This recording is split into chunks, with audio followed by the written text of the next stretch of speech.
Hey guys, and welcome. Grim Reaper here. We got ourselves another trailer reaction. We got ourselves Chapter 1, Gods and Monsters. DC's announcement for what they're planning and what's going to be going on. Now, hopefully we are going to get a solid continuity for the DC films finally and see where it goes. But yeah, I don't know what to expect, basically. But for all of you new people out there, welcome to my channel. If you're not subscribed, hit that subscribe button. Hit that bell notification, all that jazz. And for all of you people who've been here before and have subscribed, welcome back. And we hit 1,000 subscribers.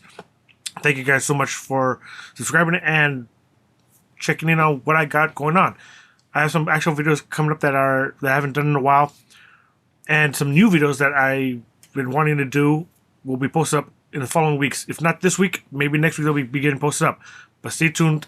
Very, very exciting. And without further ado, let's watch Chapter 1, Gods and Monsters trailer, announcement trailer. Hey everybody, I'm James Gunn. I'm the co-CEO of DC Studios. So as many of you know, DC has been disconnected in film and television for a long time. And it's one of, our jobs, mine and Peter's, is to come in and make sure the DCU is connected in film, television, gaming, and animation. That the characters are consistent, played by the same actors, and it works within one story. And if something is outside of that, like Matt Reeves' Batman or Todd Phillips' Joker or Teen Titans Go, that it is clearly labeled as DC Elseworlds, outside of the mainstream DCU continuity. Now, Peter and I have gotten pretty lucky in terms of the 4 projects that are coming out over the next year. To First, we have interconnect the Shazam, games Fury and all of the that. That's kind of Gods. crazy. Shazam has always been off kind of in his own part of the DCU, so he connects very well. That moves directly into The Flash, a fantastic movie that I really love that resets the entire DC universe. I had a feeling they were going to use Blue that. Beetle, a fantastic film about a kid who's a marvelous part of the DCU, and then into Aquaman 2, which leads directly into our next few projects, which I'm going to tell you about now. So, Peter and I, along with a group of very talented writers, have started to map out an 8 to 10 year plan of what DC Studios will be in film, television, and gaming. This first chapter is called Gods and Monsters. Now, what I'm about to tell you, is a part of the first chapter. It's not the entire first chapter. The first project is Creature Commandos. Creature Commandos is an animated series. I've written all the episodes. Something we're going to do that's a little bit different at DC is we're going to have characters move into animation, out of animation, usually having the same actor play their voice as who plays them in live action. The next project up is Waller. This is a story of Amanda Waller, played by Viola Davis.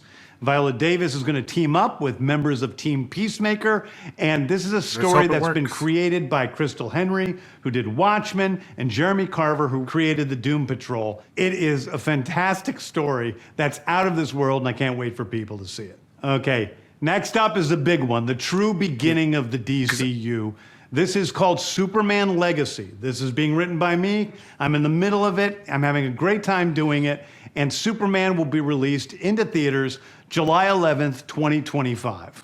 Okay, the next thing is a big premiere HBO television series called Lanterns. This is a story of a couple of Green Lanterns, John Stewart and Hal Jordan, and we have a few other Lanterns peppered in there, but this is really a terrestrial-based TV show, which is almost like True Detective, with a couple of Green Lanterns who are space cops watching over Precinct Earth. In it, they discover a terrifying mystery that ties into our larger story of the DCU. Next is a big movie called The Authority. The Authority is a passion project of mine. It's based on the marvelous Wildstorm characters we are now bringing into the DCU and will interact with all of our primary DCU characters. The Authority are a group of superheroes who think the world is broken and they want to fix it by any means necessary. Don't know any of the characters. Very different look at superheroes. We're doing a television series called Paradise Lost. Paradise Lost is the story of Paradise Island, usually known as Themyscira, which is the birthplace of Wonder Woman. It's almost like Game of Thrones with Westeros, but with all of the inhabitants of Paradise Island. The introduction of the DCU's Batman is The Brave and the Bold. The Brave and the Bold is the story of Batman and his actual son, Damian Wayne. This is based on Grant Morrison's great comic book run. Damian Wayne is my favorite Robin. We're straight to this He's one. a little assassin who Batman tries to get in line, and so this is the story of the two of them and the beginning of sort of the Bat family in the DCU. Next up is a TV series called Booster Gold. Booster Gold is one of comics' really popular cult heroes. He is a fascinating guy. He's a loser from the future who uses future technology to come back to present day and become a superhero so that people will love him. It is basically the superhero story of imposter syndrome on an HBO Max series. One of my favorite comic book series from last year was Tom King's run on Supergirl, Woman of Tomorrow. And so we're going to turn that into a big science fiction epic film. Now, Superman is a guy who was sent to Earth and raised by loving parents, whereas Supergirl in this story, she is a character who was raised on a chunk of Krypton. She watched everybody around her perish in some terrible way. So she's a much more jaded character. And that brings me to Swamp Thing, the last thing we're going to talk about, a very dark horror story in the origins of the monster who is Swamp Thing. And although it's totally outside of the rest of the DCU, it will still feed into the rest of the stories. Anyway, those are the stories that I can tell you about right now. I've loved the DC characters since I was a child. They're incredibly important to me.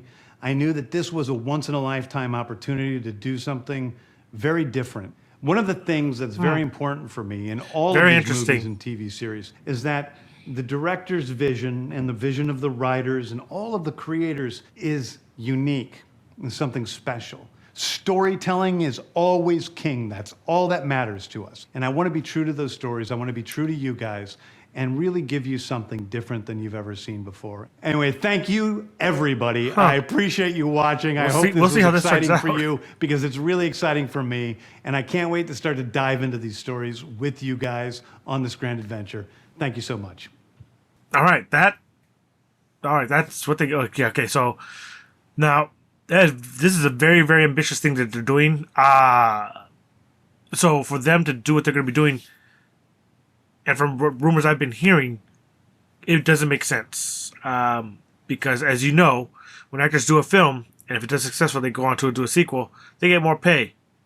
Not a sequel, more pay. They get really expensive. That's why they only can do so many superhero movies with the actors in it, because after a while they're kind of like, okay, we can't. It's not going to be viable, financially.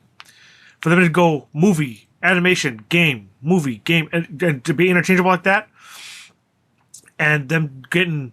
And rumors have them getting actors that were in, like, some actors from Guardians of the Galaxy jump over as well. And then I think you should do all of them just get, like, up and coming actors who aren't really well known to put their, their acting chops to test and to really, etch their own little piece of, Hollywood history. And I don't know. We'll see how it turns out because I'm pretty scared. Yeah, that's gonna be a tough and hard road for them to try to maneuver, financially at least. But we'll see how it goes. Them to saying that they're doing there's gonna be the DCEU continuity, and then they're gonna have so that's not really part of DCU, but be part of like an Elseworld brand. Okay, I could buy into that. That I could do. But yeah, I really wish we could have seen Batman with training Dick, and then again Jason Todd, seeing him. Those are the things I wish we could have had gotten in the live action films. So we're skipping all of that garbage, going straight into him and Damian, which I don't know. We'll see how it turns out. So yeah, we'll see how everything goes. But let me know your thoughts in the comments. Are you excited about it? Are you kind of like unsure? Because right now I'm unsure. I'm not excited. I'm a bit excited, but I'm more unsure of if it's going to turn out, as solid as we all want it to be. So we'll see. Hopefully the continuity is good, which I think will be, but I'm unsure of how well it's going to play out, long-term wise. But let's see. It might prove me wrong. Let me know in the comments below what you guys think about it, and I'll see you guys around for more. All right, guys, take care. Bye.